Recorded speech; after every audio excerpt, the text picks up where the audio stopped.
Popular religion.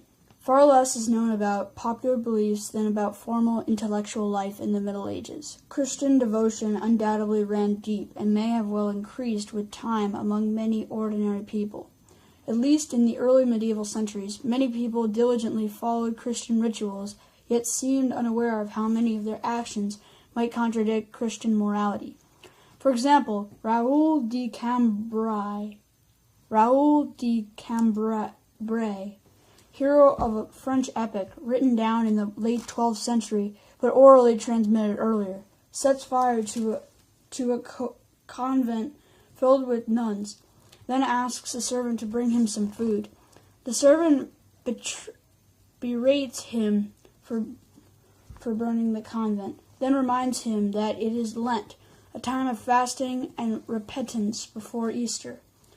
Raoul denies that his deed was unjust, for the nuns deserved it for insulting his knights, but admits that he had forgotten Lent, and goes off to distract himself from his hunger by playing chess. Whether day-to-day morality improved or not, popular means of expressing religious devotion expanded over time.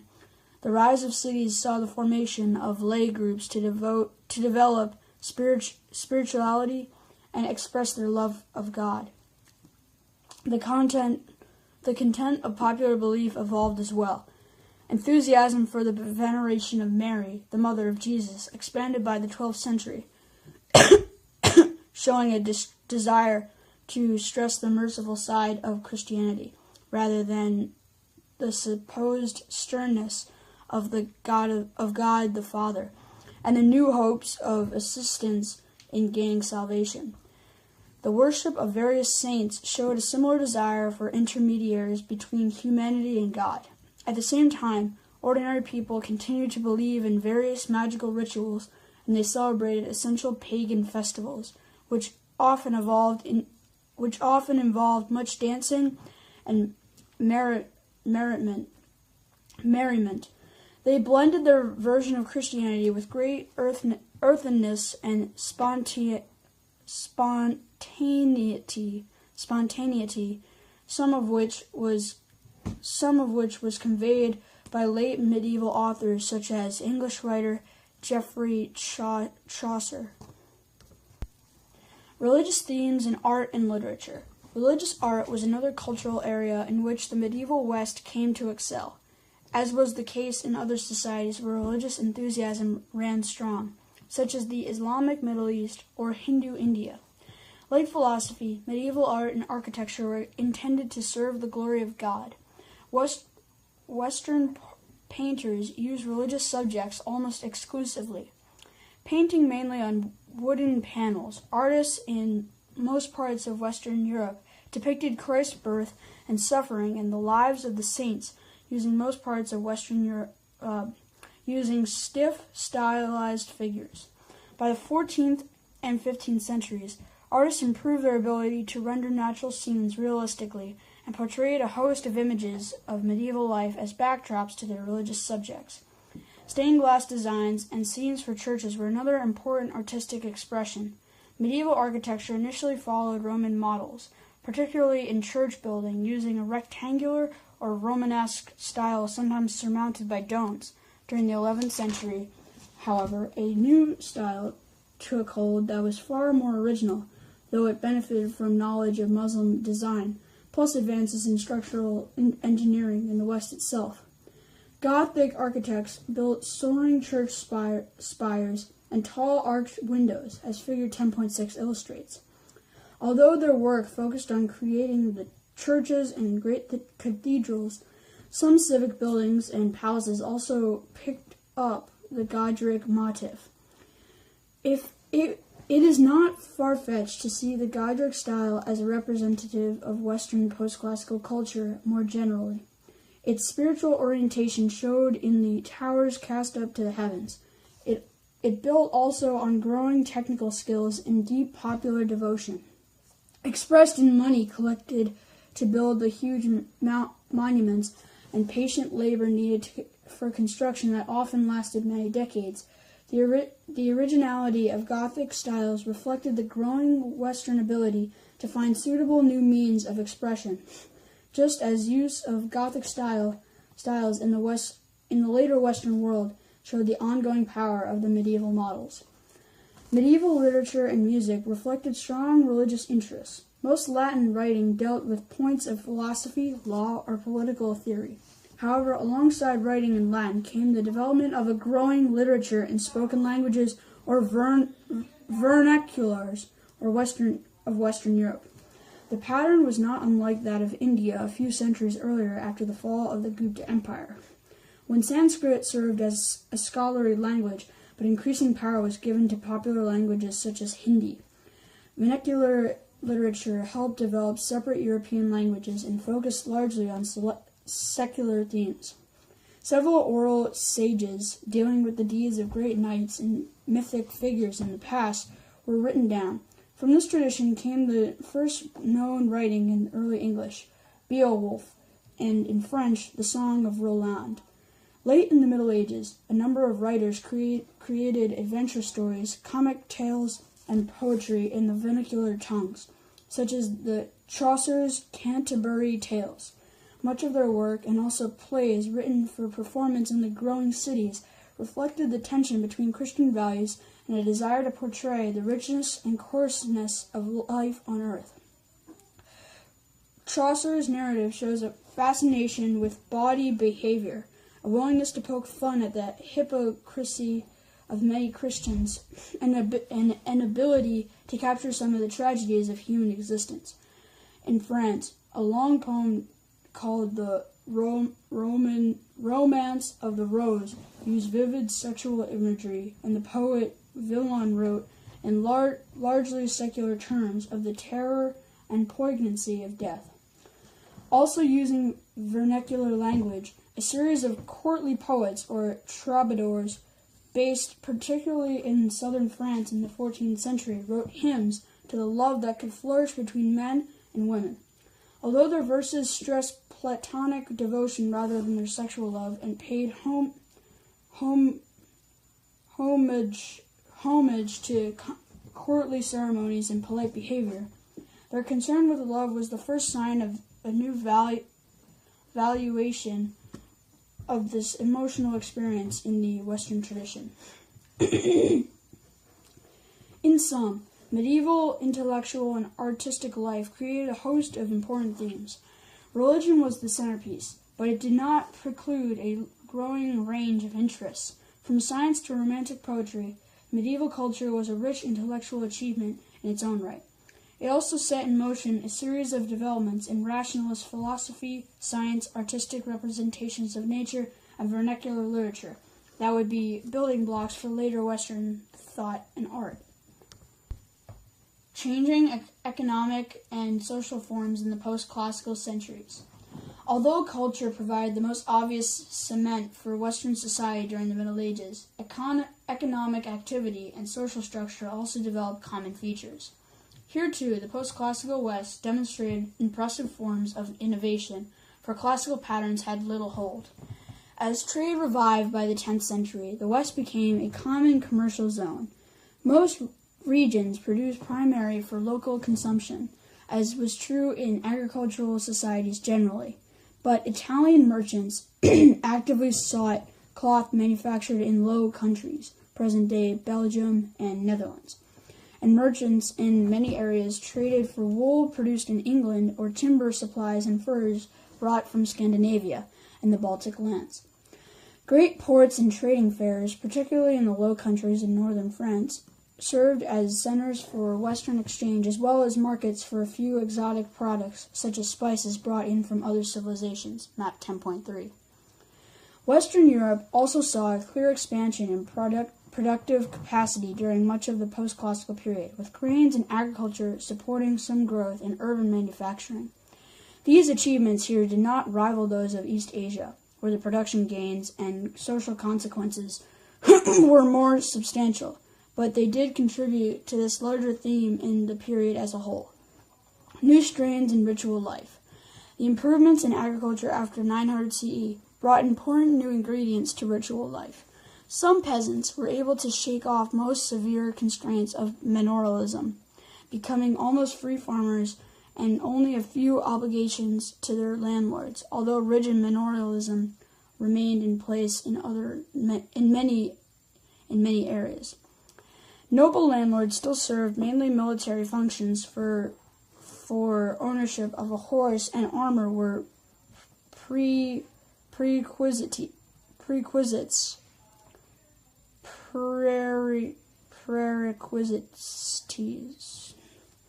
It's spelled Prerequisites for fighting until the end of the medieval period. Although most nobles shunned the taint of commerce, like aristocrats in many societies, they found too much money grubbing demeaning. They did use trade to improve their standard of living and adopt more polished habits. The courtly literature of the late Middle Ages reflected this new style of life. As many lords sought improved conditions, they were often tempted to press their serfs to pay higher rents and taxes. Even the serfs were gaining a new sense of freedom and control over their own land. From the late Middle Ages until the 19th century, this tension produced a recurrent series of peasant-landlord battles in Western society. Peasants sought what they viewed as their natural and traditional right to the land, free and clear. They talked of Christian equality, turning such phrases as "when Adam delved and Eve span, who was then a gentleman?" A more complex economy clearly brought new social strains, similar to the recurrent wave of popular unrest in China or the ritual uprisings in the Middle East. Religion helped prompt egalitarian sentiments as well. The gap between lord and peasant was the crucial social inequity in Europe, but it was open to change, and it generated some egalitarian ideas in response. On the whole, lives of Western peasants improved between 900 and 1300. Landlord controls were less tight than they had become in other societies, such as the Middle East. Western agriculture was not yet particularly advanced technologically compared to East Asia, for example, but it had improved notably over early medieval levels. Growth of trade and banking. Gains in agriculture promoted larger changes in medieval economic life. Urban growth allowed more specialized manufacturing and commercial activities, which in turn promoted still greater trade.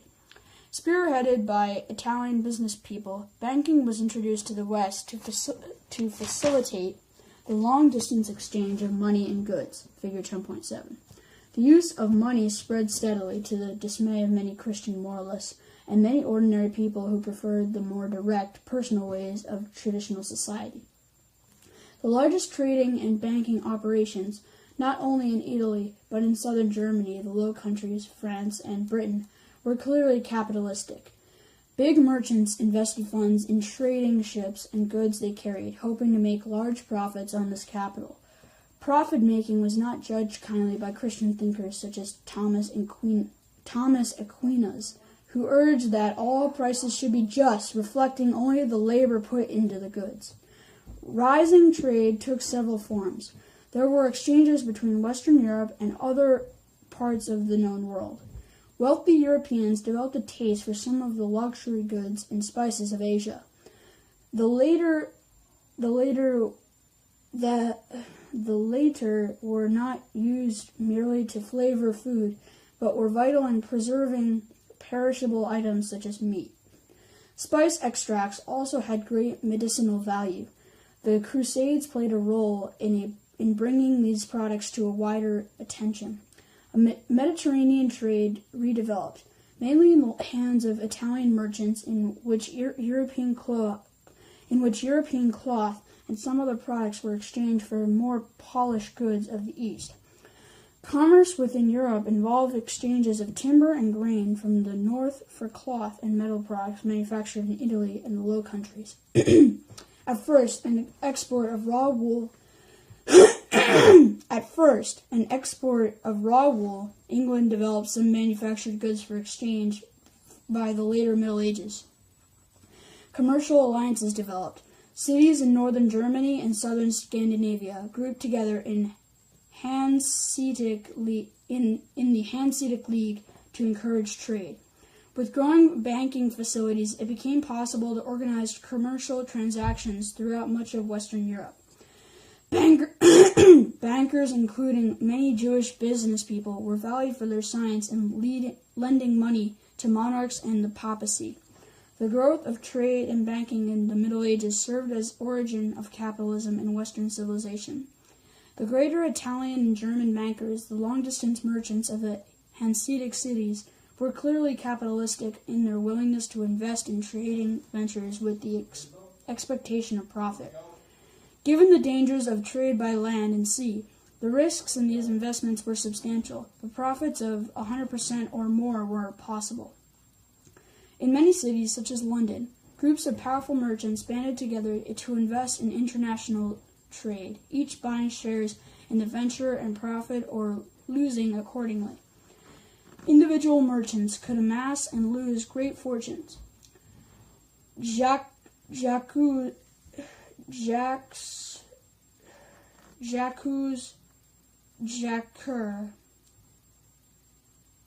it's pronounced Jacques Coeur, 1395 to 1456, one of Europe's most extraordinary merchants, demonstrated the opportunities and risks of new forms of trade. Figure 10.8. Son of a furrier, he married the daughter of a royal official and served as a tax official until he was caught minting coins with less valuable metals. Then he founded a trading company that competed with Italians and Spaniards in dealing with the Middle East. He visited Damascus to buy spices, setting up a regular trade in rugs, Chinese silk, and Indonesian spices and sugar. He also became financial advisor and supplier to the French king and was ennobled. With the largest fleet ever owned by a French subject, Coeur surrounded himself with splendor, even arranging with the people for his 16-year-old son to become an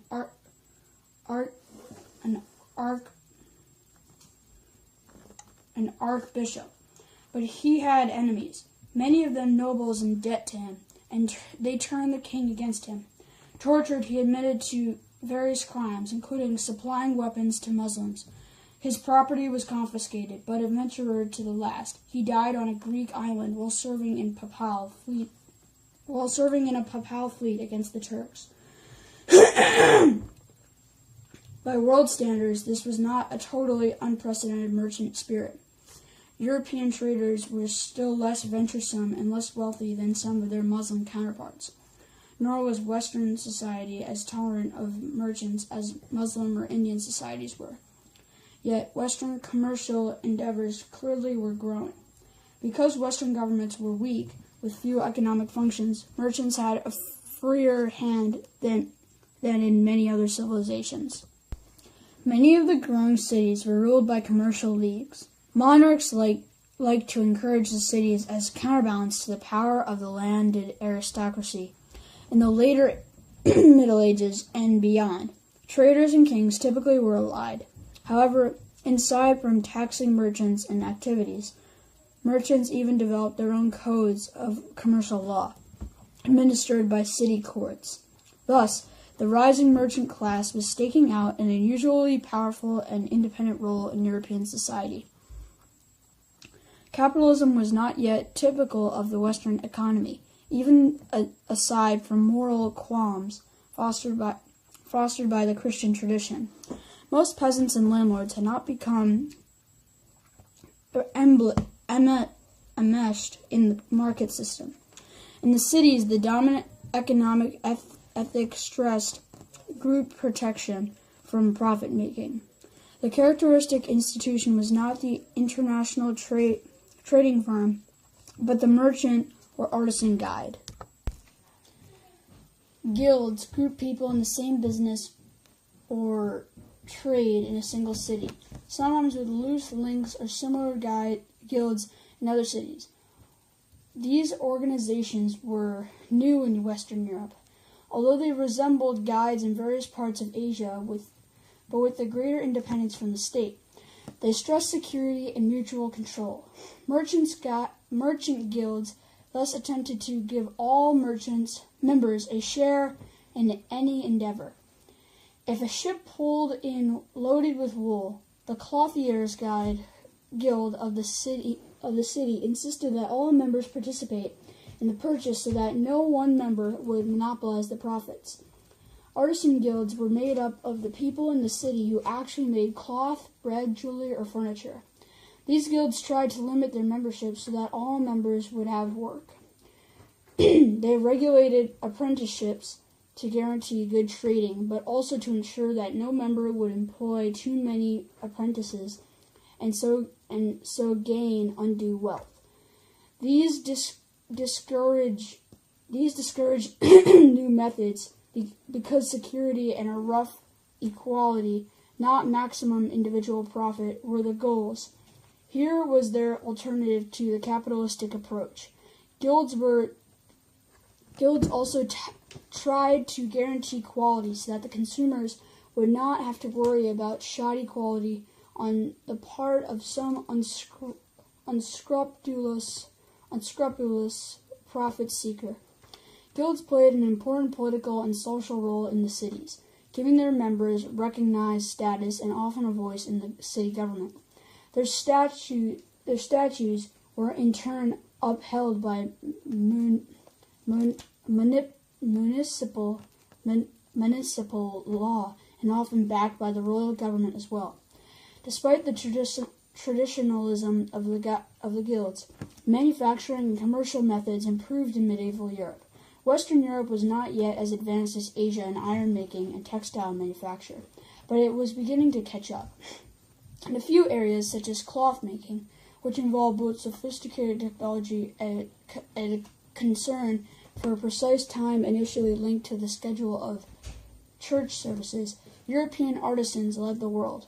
Furthermore, some manufacturing spilled beyond the bounds of guild control, particularly in the Low Countries and parts of Italy. Groups of manufacturing workers were employed by capitalists to produce for a wide market. Their techniques were simple, and they worked in their own homes, often alternating manufacturing labor with agriculture. Their work was guided not by the motives of the guilds, but by the inducements of merchant capitalists, who provided them with raw materials and then paid them for their production.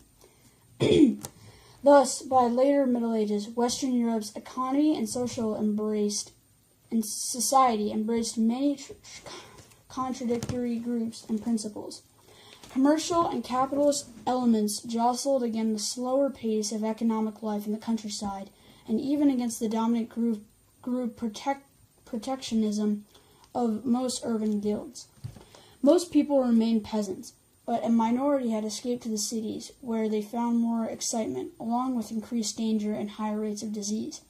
Medieval tradition held that a serf who managed to live in the city for a year and a day became a free person. A few prosperous capitalists flourished, but most people operated according to very different economic values, directed toward group welfare rather than individual profit. This was neither a static society nor an early model of a modern commercial society. It had its own flavor and own tension, the fruit of several centuries of economic and social change. Limited sphere for women. The increasing complexity of medieval social and economic life may have had a final effect, which is familiar from patterns in other agricultural societies. New limits on the conditions of women. Women's work remained vital in most families. The Christian emphasis on the quality of all souls and practical importance of women's monastic groups in providing an alternative to marriage continued to have distinctive effects on women's lives in Western society. The veneration of Mary and other female religious figures gave women real cultural prestige, counterbalancing the biblical emphasis on Eve as a source of human sin. In some respects, women in the West had higher status than their sisters under Islam. They were less segregated in religious services, although they could not lead them, and were less confined to the household. Still, women's voice in the family may have declined in the Middle Ages. Urban women also often played important roles in local commerce and even operated some craft guilds, but they found themselves increasingly hemmed in by male-dominated organizations. In contrast to Islam, women were not assured of property rights. By the late Middle Ages, a literature arose that stressed women's roles as the assistants and comforters to men, listing supplement household tasks and docile virtues as women's distinctive sphere. Patriarchal structures seem to be taking deeper root. The decline of medieval synthesis. A major war engulfed France and England during the 14th and 15th centuries, and this proved to be both symptom and cause of larger difficulties. The 100 Years' War, which sputtered into the mid-15th century, lasted even longer than its name, and initially went very badly for France, a sign of new weakness in French monarchy. As the war dragged on, kings reduced their reliance on the prancing forces of the nobility in favor of paid armies of their own. New military methods challenged the key monopoly of the feudal lords, as ordinary paid archers learned how to unseat armored knights with powerful bows and arrows with crossbows, figure 10.9. The war ended with a French victory, sparked in part by the heroic leadership of the inspired peasant woman Joan of Arc, but both its devastation and anti-feudal innovations it encouraged suggested a time of change. Concurrently, about 1300 onward, key sources of Western vitality threatened to disappear. Medieval agriculture could no longer keep pace with population growth. The readily available new lands had been used up, and there were no major new technological gains to compensate. The result included severe famines and a decline in population levels until the end of the century. A devastating series of plagues that persisted for several centuries, beginning with the Black Death in 1348, further challenged Europe's population and social structure, figure 10.10. New social disputes arose, heightening some of the tensions noted earlier between peasants and landlords, artisans, and their employees.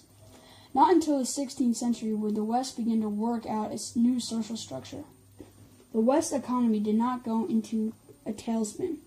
In some respects, as manufacturing and mining technology, progress may have even accelerated. The 150 to 200 years after 1300 form in Western history a transition period in which the features of the Middle Ages began to blur while new problems and developments began to take center stage. Western civilization was not in a spiral of decline, but the post-classical version of this civilization was. Signs of strain. The decline of medieval society involved increasing challenges to several typical medieval institutions. During the 14th century, the ruling class of the medieval society, the land-owning aristocracy, began to show signs of its confusion. It had long staked its claim to power on its control of land and its military prowess, but its skill in warfare was now open to question. The growth of professional armies and new weaponry such as cannon and gunpowder made traditional fighting methods, including fortified castles, increasingly irrelevant. The aristocracy did not simply disappear, however. Rather, the nobility chose to emphasize a rich ceremonial style of life, featuring tournaments in which military expertise could be turned into competitive games. The idea of chivalry, carefully controlled polite behavior, including behavior toward women, gained ground. The upper class became more cultivated. We have seen similar transformations in the earlier Chinese and Muslim aristocracy. Yet at this transitional point in Europe, some of the elaborate ceremonies of chivalry seemed rather hollow, even a bit silly, a sign that medieval values were losing hold without being replaced by a new set of purposes. Another key area involved decisive shifts in balance between church and state that had characterized medieval life. For several decades in the aftermath of the taxation disputes in In the early 14th century, French kings wielded great influences on the papacy, which they relocated from Rome to Avignon, a town surrounded by French territory. Then rival claimants to the papacy confused the issue further. Ultimately, a single pope was returned to Rome, but the church was clearly weakened. Moreover, the church began to lose some of its grip on Western religious life. Church leaders were so preoccupied with their political involvement that they tended to neglect the spiritual side. Religion was not declining. Indeed, signs of intense popular piety continued to blossom, and new religious groups formed in the towns. But devotion became partially separated from the institution of the church. One result, again beginning in the 14th century, was a series of popular heresies with leaders in places such as England and Bohemia, the present-day Czech Republic, preaching against the hierarchical apparatus of the church in favor of direct popular experience of God. Another result was an important new series of mystics, many of them women who claimed direct, highly emotional contacts with God. A third area in which medievalism faded was the breakdown of the intellectual and even artistic synthesis. After the work of Aquinas, church officials became less tolerant of intellectual jarring, and they even declared some of the Aquinas writings heretical. The earlier blend of rationalism and religion no longer seemed feasible. Ultimately, this turned some thinkers away from religion, but this daring development took time. In art, growing interest in realistic portrayals of nature, though fruitful, suggested the beginnings of a shift away from medieval artistic standards. Religious figures became less stylized as painters grew more interested in human features of their own sake. The various constraints on forms of post-classical culture prompted many Western intellectuals to look for different emphasis. In Italy, most clearly, new kinds of literature and art took shape that differed from the styles and subjects of post-classical centuries. The post-classical West and its heritage. The medieval Europe had several phases. The term Middle Ages implies a lull between the glories of Rome and the glitter of more modern Europe. There is some truth to this, for medieval Europe did grapple with backwardness and vulnerability. But the Middle Ages were also a period of growing dynamism. Particularly after 900 CE, gains in population, trade in cities, and intellectual activity created a vigorous period in European history. Key developments set a tone that would last even after the specifically medieval centuries had ended. Universities and Gothic art, often intertwined as in many African campuses that revived the Gothic style for their buildings, were an enduring legacy to Western society. Distinctive ideas about government, building on Christian and feudal traditions, constituted another medieval contribution. The medieval period was also a special moment in the relationship between Europe and the regions around it. Opportunities to advance by imitation were particularly striking, from technology to science to trade and consumption. Even the medieval university may have had Arab origins in the higher schools of the Muslim world. Medieval Europe warrants a particular comparison with other areas in which civilization was partially new during the post-classical period, and where change and imitation proceeded rapidly. Divided political rule in Europe resembled conditions in West Africa and Japan, the only other feudal society in the period. The imitation process can be compared among Europe, Africa, Japan, and Russia, but the Crusades revealed a distinctive expansionist spirit in Europe that also warrants attention, suggesting a more aggressive interest in the wider world than other emerging societies were demonstrating. Global connections, medieval Europe and the world. During the Middle Ages, Western Europe developed something of a love-hate relationship with the world around it. In the early Middle Ages, Europe seemed at the mercy of invasions from the Vikings in the north of various nomadic groups pushing in from Central Asia.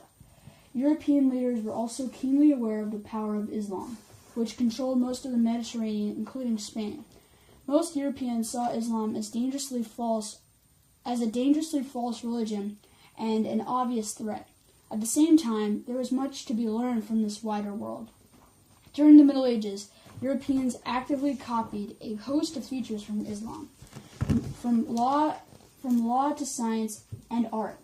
They imported products and technologies from Asia. This process of imitation accelerated during the centuries of Mongol control. When European traders and travelers eagerly pushed into Eastern Asia, a key question for Europe at the end of the Middle Ages involved how to gain greater control over the benefits that came from world contacts, while reducing the sense of threat. Partly through weakness, partly because of the advantages the Europeans learned from contact, the new civilization developed an active sense of global awareness. Western Europe's role in transcontinental network during the post-classical centuries changed during the period itself. Appetite for trade grew, and European merchants and travelers began to reach out more actively to other areas, particularly in the Middle East, but sometimes beyond. Europe itself did not, however, become a major attraction for people in other societies, except for some of the raiders who helped keep the region off balance during the early part of the period. Neither European manufacturing nor culture was widely appealing outside the region itself. This limitation must be factored into the analysis of change over time, for it would help shape European motivations and actions in the wider world, not only toward the end of the post-classical period, but even beyond.